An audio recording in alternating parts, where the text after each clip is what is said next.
And now I have an input shaft, an output shaft, and a matching idler shaft.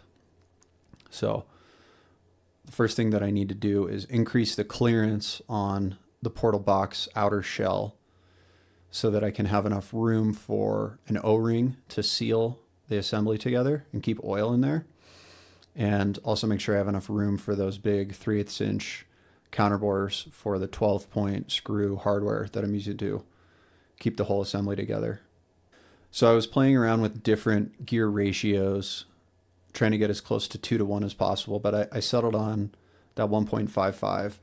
And that made the gearing really easy because I could have a round number on the angle of the gear teeth and then match that spacing on the smaller gears with the same angle to make sure that the gauges are going to engage with the right amount of clearance. So the result of that extra clearance on the portal box outer shell was that the tall knuckle increased in width significantly. So what I like to do whenever I make a big change to a part that is largely done is I'll just roll that part back in SolidWorks in the feature manager and then roll it forward one by one to fix any errors.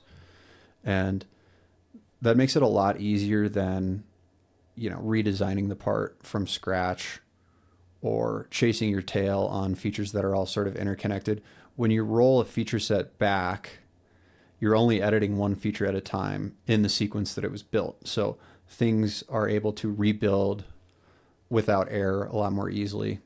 So what I'm trying to figure out now is what kind of bearings am I going to use to mount these gears to the inside of the portal box.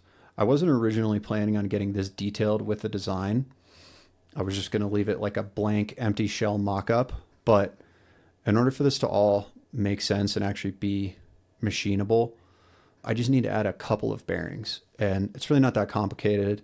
There's just 2 bearings per gear in this design. I'm sure in a real manufacturable high mileage application, I would need to do some more engineering on this, but there's so many good bearings in the McMaster-Carr catalog that I was able to find something that just fit perfectly, and that was this 6-inch outer diameter bearing.